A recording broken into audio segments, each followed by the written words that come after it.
Siyempre, hingin ko yung mga opinion niya, mga nais niyang sabihin. Siyempre, as ama, siyempre, datay siya ng Kalingap Dan, guys. Siyempre, may mga opinion siya, may mga payo siya sa kanyang anak na mas nakakabuti. Siyempre, Kuya Dan. Tama Ay, naman. Kuya Brooks, Tama kailangan naman na magpayo ka ng hindi mabuti para sa anak mo. Oo. Ayan, kumusta naman pala, Kuya Brooks, yung relationship nyo ni Kalingap Dan as mag-ama? Lalo kaming nagkakalapit ng loob. At yung bandingan na yan, dito lang sa Dait lang pala. Samantalang ilang dekada nasa Maynila kami. Hindi masyadong Ganito ka-close? ganito ka-close at hindi kami nagkikita madalas dahil sa layo. Isa na rin yun, sa layo ng kanilang. Kahit sabihin na malapit lang, pero sa sobrang traffic, parang hindi mo sadyain na puntahan. Pero magkahiwalay kayo ng malayo yun. sa Manila. Nasa Maynila, dito sa Taguig. Pero minsan-minsan, pag may okasyon, birthday ko, pupunta sila sa bahay. Pero yung halos isang taon, bago kayo magkita. Dito sa Dait, araw-araw na. Halos araw-araw na o linggo-linggo na. Kasi nandito nga, yung iisa lang trabaho namin sa Kalingap. Kaya hindi may iwasan na ang bandingan namin ay madalas na talaga. So, okay. Masaya ko dahil habang ako ay tumatanda at siya naman ay matured siya, di pa lang, yung nga lang, di pa nag-aasawa. So, hintay lang natin, no? Kasi gusto ko rin na makita ko yung maging anak niya. Magiging apo mo sa kanya. Ganun pala, no? Pagka nagkaka-edad ka na o senior ka na, para bang hinahanap mo na yung anak at yung panganay, parang ganun. Totoo pala yun. Ano? Totoo yun. Naghahanap ka na ng yung magiging bunga ng ating maging apo natin. So, yan, Olive, talaga namang thank you kay Lord na ito kami dinala lahat dahil kay Kuya Val sa kanyang programang Kalingap. Talaga namang ang dami natulungan, hindi lang po ang mga ibang tao, pati kami sa huli nandito kami. Siyempre yung pamilya ni Kuya Val. Opo, kaya nagkasama-sama kami. Ayan. So ano yung may papayo mo kay Kalingap Dan regarding sa pag-charity vlog, tapos regarding sa pagbuo ng pamilya? Okay. Ang mapapayo ko doon sa kanyang trabaho about doon sa pagka-charity niya, ituloy niyo lang. Nakita ko sa kanyang ginagawa niya. Nararamdaman ko na feel niya yon sa pagtulong, hindi sa pilitan, nasa kusa niya, nasa puso niya at kusa niyang puntahan ang dapat niyang mahanap at tulungan niya. At ito nga, no, nangyayari ngayon. At salamat sa mga sumusuporta sa kanya at sa mga sponsor na nagbibigay ng tulong sa kanyang mga beneficiaries. At ang sa akin lang, tuloy lang niya, huwag sa magsawa. At yun naman talaga ay bilang charity vlogger tayo, lalo siya, walang kasawaan. Hindi dapat tayo magsawa sa pagtulong. Kaya Kalingap Dan, habang ikaw ay nabubuhay o nandiyan pa ang YT, YouTube, nandiyan pa, ituloy natin hanggat kaya natin sa ating makakaya. At siyempre, hindi maiwasan na may mga kontra, may mga basa, normal yan. Normal yan. Kaya siya naman ay sanay na rin siya. Pati hindi rin naman yung nakakatulong sa atin. Basing. Nakakatulong din naman yan. Kahit sabihin nating negatibo ang mga comment nila, pero ganun talaga. Hindi na mawawala yan. Basta lakas loob lang. Huwag lang tayong balat sibuyas, no? Huwag lang sumuko. Tuloy lang kung ano yung nasimulan. Yun, pare ko, talaga namang masaya ko para sa kanya. So, nandiyan ang suporta ko, hindi magbabago. Kaya, regarding naman sa future niya, nandun tayo nakasunod.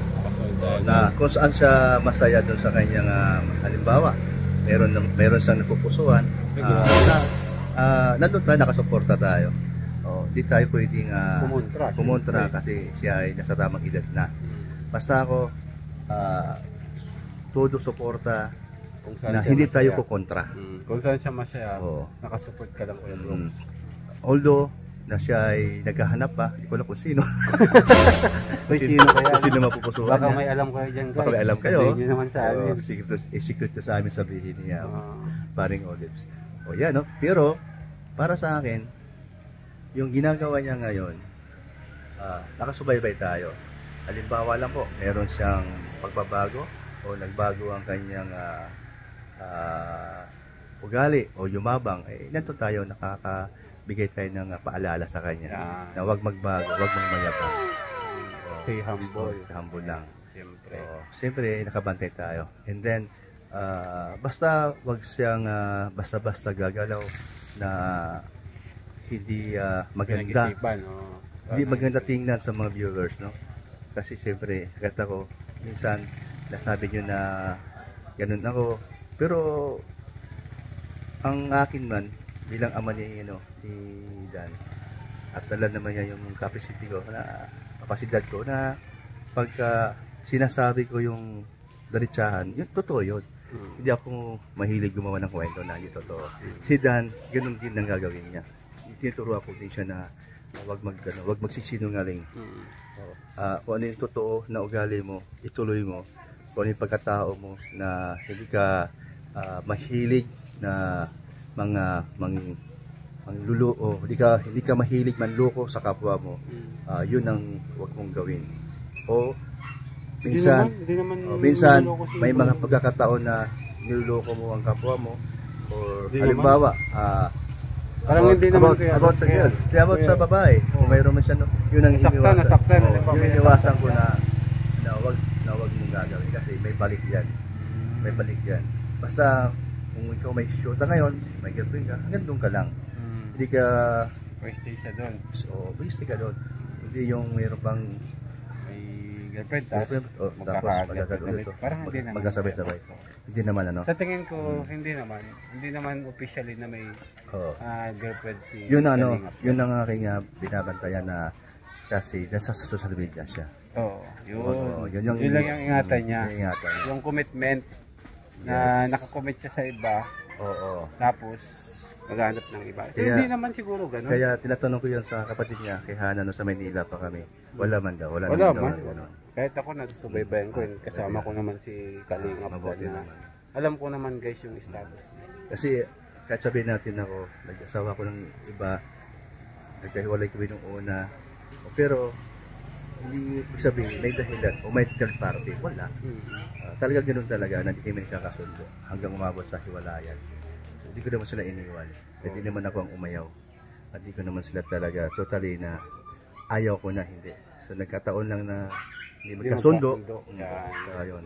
So kahit pa paano, naayos ko naman yung mama niya, ayos naman kami. Yung pangalawang asawa ko, okay naman. In good faith naman yun. So yun ang nagiging buhay ko. Tapos ngayon si Dan, siyempre bilang anak, natural lang na nakakabantay tayo o nakasubaybay tayo. Supervise tayo para dun sa kinabukasan niya kung siya'y magkapamilya. Yun. So tatanungin ko pa ba guys kung sino yung gusto ni Kuya Brooks sa kanya. Wala ka rin ako alam. Wala pa akong alam. Wala rin ako kung sino. Wala akong alam. Pero baka may alam sila Kuya. Tinanong ko siya nung nakarang araw. Nung ako pumunta doon sa apartment niya na kasi mayroon akong gustong itanong sa kanya. Abangan nyo po sa live ko at saka sa upload ko yung napaka-viral na kailan yan Kuya Brooks i-upload? Napaka-viral na isang bagay na yun yung nagkaroon ng doubt ng mga kasama yung mga nakaraan. Okay. Tapos tinanong ko siya kung meron na ba siyang girlfriend. Pupusuan? Wala daw. Wala pa. Sa ngayon wala pa? Wala pa daw ngayon. Hanggang sa ngayon wala pa. O kasi sabi ko sa kanya, pag meron na, ako una makakalam. Paalam dapat eh. O kaya sino mga kaibigan mo. Pero dapat malaman ko din. Para ma-advise ni Kuya Brooks. Hindi naman sabihin, meron akong sabihin sa'yo, ito pakialaman kita. Hindi yun. Para malaman natin, tayo ay makatulong sa kanya sa panalangin na sana maging sila na habang buhay. Yan, maging maayos sila. At maging maayos sila. Pag hindi kasi siyempre 30 years old na siya. So, kumbaga, pwede na rin pamilya talaga. Para naman eh, Kasi ako 24 pa lang guys, nagpamilya na ako yan. wow, bata pa. Ako 28. 28. Oh, siya naman yun, 30 na, di ba nagpamilya. Ayun po, yun po ang ating abangan natin, no? Kung sino at kung sino yung nababagay. Kung sino ang kanyang Napupusuan pala. mapupusuan niya. Yun ang ating abangan. Kasi bakit po? Marami pong nakaabang yan. Ay, Marami pong kumanga dyan kay Dan. Po, yun po. Maraming nakasupport na nakasupport. handa talagang sumuport sa kanya. No? Basta po, masasabi ko lang, support po kayo sa magpinsan, sa kanilang mga channel, at sa amin din po lahat.